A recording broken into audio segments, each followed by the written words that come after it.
और भाई राजेश्वर, क्या हाल चाल है? अरे भाई साहब, आप आइए ना, अंदर आइए। शांति, शांति, नाश्ता पानी लाओ जरा। अरे बैठिए भाई साहब। अरे आज किसी काम से इधर आया था तो सोचा तेरा हाल चाल लेता चलूं। तीनों बच्चियां अपने ताऊजी के पैर छूती हैं। रामकिशोर तीनों बच्चियों को आशीर्वाद देता है। फिर राजेश्वर अपनी तीनों बच्चियों से कहता है, बेटा, अब तुम तीनों जाकर बाहर खेलो, ठीक है? हम बड़ों को बातें करने दो, ठीक है बेटा? जाओ। तीनों बच्चियां बाहर खेलने चली जाती हैं। रामकिशोर बच्चियों की तरफ देखता रहता है और फिर राजेश्वर से कहता है, राजू, माँ बाबा नहीं रहे तो क्या हुआ? मैं तो हूं ना, समझता हूं मैं। तीन बेटियों की जिम्मेदारी बहुत बड़ी होती है भाई। कोई भी परेशानी हो तो मुझे बताना, ठीक है? नहीं नहीं भाई साहब, मेरी बच्चियां बहुत समझदार हैं। किसी भी चीज के लिए कभी जिद नहीं करती मुझसे, बल्कि अपनी माँ के काम में उसका बड़ा हाथ बटाती हैं। पढ़ने में भी अच्छी हैं तीनों। अरे तू एक नंबर का ना समझ है राजू। अरे इस सब से क्या होता है, हैं? बेटियां हैं तो घर के काम तो करेंगी ही ना। दिक्कत तो तब आएगी जब तीनों को ब्याहने की बात आएगी। कितना समझाया था तुझे कि तेरी किस्मत में बेटे का सुख नहीं है। देख ले, भगवान ने 3 औलादें दी हैं तुझे, और तीनों बेटियां। भाई साहब, ये सच है कि मैं एक बेटा चाहता था, ताकि मेरा जो सपना पूरा नहीं हो सका उसे वो पूरा करे। आप तो जानते ही हैं भाई साहब, मेरा हमेशा से सेना में भर्ती होने का मन था, लेकिन एक्सीडेंट ने मेरा एक पैर मुझसे छीन लिया और मेरा सपना कभी पूरा ही नहीं हो पाया। हाँ, और फिर तूने सोचा कि तू नहीं तो तेरा बेटा सही। अरे ये फालतू की जिद ही तेरी मुसीबतों की जड़ है राजू। क्या क्या नहीं किया तूने बेटे की चाहत में, है? कितने मंदिर गया, हर टोटका आजमाया तूने, लेकिन देख ले क्या हुआ। एक तो वैसे ही अपने पैर की वजह से तू ज्यादा काम नहीं कर सकता, ऊपर से 3 बच्चियों की जिम्मेदारी। बता। इतना कहकर रामकिशोर अपनी जेब से कुछ पैसे निकालता है और राजेश्वर को देते हुए कहता है, अब ये ले, ये रख। इस बार की फसल में से ये तेरे हिस्से के पैसे हैं। शुक्रिया भाई साहब, सच में आपने बाबा की खेती बड़े अच्छे से संभाली है। मैं तो अपने पैर से लाचार हो गया, आपकी कोई मदद नहीं कर पा रहा। अब कोई बात नहीं राजू, तू बस अपना ख्याल रख, और कोई भी जरूरत हो तो मुझे बताना, ठीक है? इतना कहकर रामकिशोर वहां से चला जाता है। राजेश्वर उसके जाने के बाद उदास हो जाता है। ये देखकर उसकी पत्नी शांति उससे कहती है, क्या हुआ जी? शांति, बड़ा लाचार महसूस कर रहा हूं खुद को। कितने सपने देखे थे कि फौज में जाऊंगा, ये करूंगा वो करूंगा, लेकिन देखो ना आज क्या हालत है मेरी। भाई साहब बेचारे खुद ही सब संभालते हैं और हर महीने हमें हमारा हिस्सा भी दे जाते हैं आकर। कोई बेचारे विचारे नहीं है वो तुम्हें सिर्फ उतना ही देते हैं जितना खुद ठीक समझते हैं। वो भी इसलिए कि तुम पलटकर कभी उनसे सवाल ना पूछने लगो। सारी खेती उन्होंने अपने कब्जे में ले ली, तुम्हें कुछ भी नहीं दिया। मैंने तो कहा था कि मैं देख रेख कर लूंगी, फिर भी वो नहीं माने। हमारी हालत पर हर बार झूठा तरस दिखाते रहते हैं। अगर इतनी ही फिक्र है हमारी, तो हमारी बच्चियों के लिए कुछ करते क्यों नहीं? तुम्हारा एक पैर नहीं है, बस यही बहाना बनाकर तुम्हें कोई जिम्मेदारी नहीं देते वो। कभी कभी तो मुझे खुद पर ही गुस्सा आता है।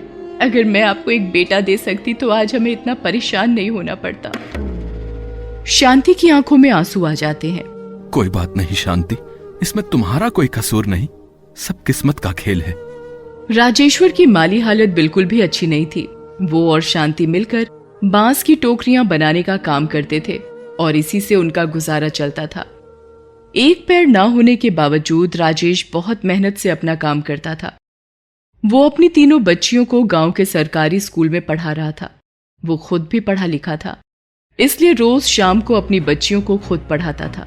एक दिन पढ़ते हुए उसकी सबसे बड़ी बेटी नीतू ने अपनी किताब में उसे कुछ महिलाओं की तस्वीर दिखाई और उससे बोली, बाबा ये सब कौन है और इन्होंने ऐसा क्या किया है जो इनकी फोटो मेरी किताब में छपी है? बेटा, ये हमारे देश की वो बेटियां हैं जिन्होंने हमारे देश का नाम रोशन किया है बेटा। ये देखो, ये कल्पना चावला जिन्होंने अंतरिक्ष में सैर की थी, और ये देखो इंदिरा गांधी जो देश की पहली महिला प्रधानमंत्री बनी थी, और ये क्या हुआ बाबा, कौन है ये? बेटा, ये हैं रानी लक्ष्मीबाई। इन्होंने अपने देश की आजादी के लिए अंग्रेजों से लड़ाई लड़ी थी और लड़ते हुए अपनी जान गंवा दी थी बेटा इन्होंने। अच्छा बाबा, क्या लड़कियां भी देश के लिए लड़ सकती हैं? ये तो बहुत बड़ी बात है बाबा। मुझे भी लड़ना है देश के लिए। आप देखना, मैं हमारे देश के दुश्मनों को ऐसा मजा चखाऊंगी कि अरे अरे अरे, बस झांसी की रानी, बहुत हो गया। जाओ अब तीनों जाकर खाना खा लो, मैंने लगा दिया है। तीनों बच्चियां खाना खाने चली जाती हैं। राजेश्वर गहरी सोच में डूबा हुआ था। ये देखकर शांति ने उससे पूछा, क्या हुआ जी, कहाँ खो गया? शांति, भले ही आज नीतू ने जो कहा वो बचपने में कहा, लेकिन ये सच तो है ही कि चाहे बेटा हो या बेटी, अपने देश के लिए तो कोई भी लड़ सकता है। मैं हमेशा से सोच के दुखी होता रहा कि मेरा बेटा होता तो देश के लिए लड़ता, लेकिन मैंने कभी ये क्यों नहीं सोचा कि मेरी बिटिया भी तो मेरा सपना पूरा कर सकती हैं। ये क्या कह रहे हो जी, दिमाग तो ठीक है, लड़कियां हैं वो। ये फालतू की बातें दिमाग से निकालो और चलो मेरे साथ चलकर टोकरियां बनवाओ। कल तक पूरी 20 टोकरियां बनाकर देनी है। राजेश्वर शांति से कुछ नहीं कहता और उसके साथ जाकर टोकरियां बनाने लगता है, लेकिन उसके दिलो दिमाग में अब बस यही ख्याल था कि कैसे अपनी बेटियों को वो सेना के लिए तैयार कर सकता है। अगले ही दिन वो अपनी बच्चियों के स्कूल जाता है और उनके मास्टर से मिलता है और फिर उन्हें अपने मन की बात बताता है। मास्टर जी उससे कहते हैं, आपकी सोच बहुत अच्छी है राजेश्वर जी, और आपको ये जानकर बड़ी खुशी होगी कि आपकी बड़ी बेटी नीतू वो बहुत अच्छी खिलाड़ी है। स्कूल की दौड़ प्रतियोगिता में कोई उसका मुकाबला नहीं कर पाता।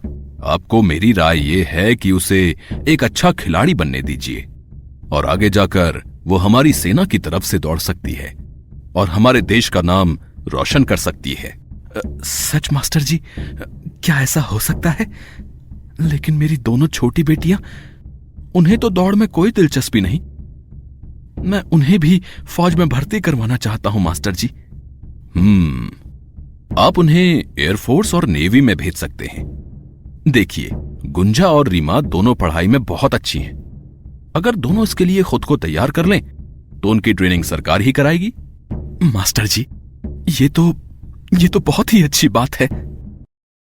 जी जी, फिलहाल तो आप अपनी तीनों बच्चियों की शारीरिक मजबूती और उनकी पढ़ाई पर ध्यान दीजिए, बाकी सब भगवान पर छोड़ दीजिए। जी जी मास्टर जी, बहुत बहुत शुक्रिया मास्टर जी आपका। नमस्कार। मास्टर जी से बात करके राजेश्वर को बहुत अच्छा लगता है। वो घर जाकर इस बारे में शांति को बताता है। शांति उसे समझाती है, लेकिन राजेश्वर का इरादा पक्का था। अगले ही दिन से वो अपनी तीनों बच्चियों की ट्रेनिंग शुरू कर देता है और उन्हें अच्छे से पढ़ाता भी है। तीनों बच्चियां अपने पिता की मेहनत देखकर खुद भी जी जान से जुट जाती हैं।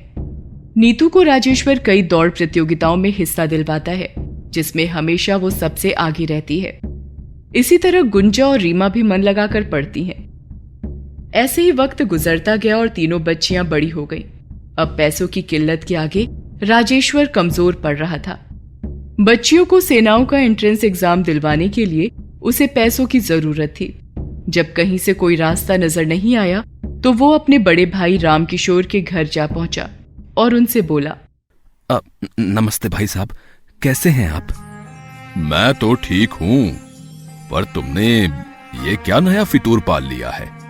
राजू, बेटियां हैं, कमजोर हैं और एक दिन अपने घर चली जाएंगी, फिर तेरा क्या फायदा होगा, हैं?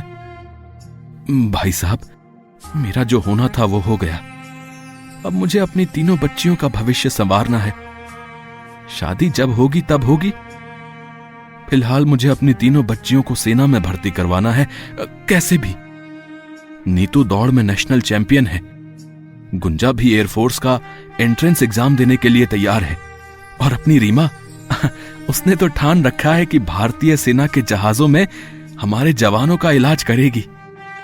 भाई साहब, मुझे उनके सपने पूरे करने हैं और उसके लिए मुझे पैसों की जरूरत है। माफ कीजिएगा, पर अब मुझे मेरा हिस्सा चाहिए। अरे पगला गया है क्या? दिमाग खराब हो गया है तेरा? कैसा हिस्सा? तूने खेती बाड़ी में कभी हाथ लगाया है जो आज अपना हिस्सा मांगने आ गया? भाई साहब, पर आपने ही तो कहा था ना कि सब संभाल लेंगे, इसलिए। हाँ तो सब संभाल तो रहे हैं, और तुझे तेरे गुजारे के लिए पैसे भी तो देता हूं हर महीने। अब तेरे उल जलूल सपनों के लिए नहीं है मेरे पास कुछ भी। रही बात हिस्से की, तो माँ बाबा के जाने के बाद से मैंने ही सब कुछ संभाला है, तो तेरा कोई हिस्सा नहीं है, समझा? अब जा यहां से। अपने बड़े भाई की बातों से राजेश्वर को बहुत चोट पहुंचती है। वो उदास होकर अपने घर आ जाता है। उसकी तीनों बेटियां उसे दिलासा देती हैं। तभी मास्टर जी वहां आ जाते हैं और उससे कहते हैं, अरे राजेश्वर जी, बधाई हो। इतने दिनों से जो आपका काम अटका हुआ था, आखिर हो ही गया। आपने जो सरकार से लोन के लिए अर्जी डाली थी, वो मंजूर हो गई है। आपकी बच्चियों की मेहनत और अब तक की परफॉर्मेंस को देखते हुए सरकार ने आपकी मदद करने का फैसला किया है। राजेश्वर बहुत खुश हो जाता है। मास्टर जी उसकी पूरी मदद करते हैं और लोन के पैसों से वो अपनी तीनों बच्चियों को देश की तीनों सेनाओं में भेजने की तैयारी करता है। नीतू इंडियन आर्मी की तरफ से एथलीट बन जाती है। गुंजा का एयरफोर्स की ट्रेनिंग के लिए सिलेक्शन हो जाता है। उधर रीमा भी इंडियन नेवी में मेडिकल ट्रेनिंग के लिए सेलेक्ट हो जाती है। गुंजा और रीमा ने पूरी मेहनत से अपनी ट्रेनिंग पूरी की और जल्दी ही गुंजा एयरफोर्स में पायलट और रीमा इंडियन नेवी की मेडिकल टीम में शामिल हो गई। एक दिन जब राजेश्वर अपने घर पर बैठा अपनी बेटियों को याद कर रहा था, तभी शांति भागी भागी उसके पास आई और उससे बोली, सुनिए जी, जल्दी चलिए, बाहर चलिए। अरे पर हुआ क्या? आप चलिए तो सही। राजेश्वर शांति को लेकर घर से बाहर आता है। बाहर उसकी तीनों बेटियां अपनी अपनी वर्दी पहने खड़ी थीं। वो तीनों राजेश्वर के पैर छूकर उससे आशीर्वाद लेती हैं। राजेश्वर तीनों को गले से लगा लेता है। वो बहुत खुश था। उसकी आंखों में खुशी के आंसू थे। उसका सपना पूरा हो गया था। उसने वो कर दिखाया था जो हर किसी को नामुमकिन लग रहा था। अब राजेश्वर के परिवार की जिंदगी बिल्कुल बदल गई। अब वो शहर के एक आलीशान घर में रहने लगा, जिसे उसकी बेटियों ने उसके लिए खरीदा था। शांति भी बहुत खुश थी। उसका परिवार सबके लिए मिसाल जो बन गया था।